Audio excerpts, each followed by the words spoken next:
Le alghe del tuo suscino ti sembran più sane, sai. Quando metti il tuo costumino, un po' di attenzione fai. Se poi ti guardassi intorno, vedresti che il nostro mar è pieno di meraviglie, che altro tu vuoi di più. In fondo al mar, in fondo al mar, c'è l'urba lattuca che è molto meglio, credi a me. Quelli laggiù che pescano, se non ti vedono ti infiocinano. Mentre tu nuoti, metti qualcosa che spicchi. In fondo al mar, qua giù, anche i centrioni di mare strisciano di qua e di là, non sono dei sex toys. Barba scura te lo può spiegare, si potrebbero anche mangiare. In Cina li vendono 100.000 yuan. Ma se qui l'uomo li prova a pescare, una bella multa si beccherà. Oh no, in fondo al mar, in fondo al mar, c'è il verbo cane che i suoi aculei sparerà, e poi la tracina il colpo di grazia ti darà.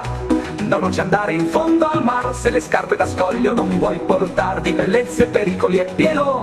In fondo al mar, in fondo al mar, con quel bianco piedino dove pensi di andar, che quando ti vede un polpo ti si attacca con passione. E poi a te viene un coccolo, qua serve grinta, ogni tuffo è un'emozione. Il ritmo sa di limone, la padina si usa in cosmesi, il finocchietto non ti fa scorreggiare, l'eucalipto è spettorante, la posidonia ossigena il mare. Voilà, anche le meduse si possono mangiare. Si chiama Pelagia noctiluca e se si è spiaggiata ormai morirà. Ma sai che bello fare del foreggi in fondo al mar,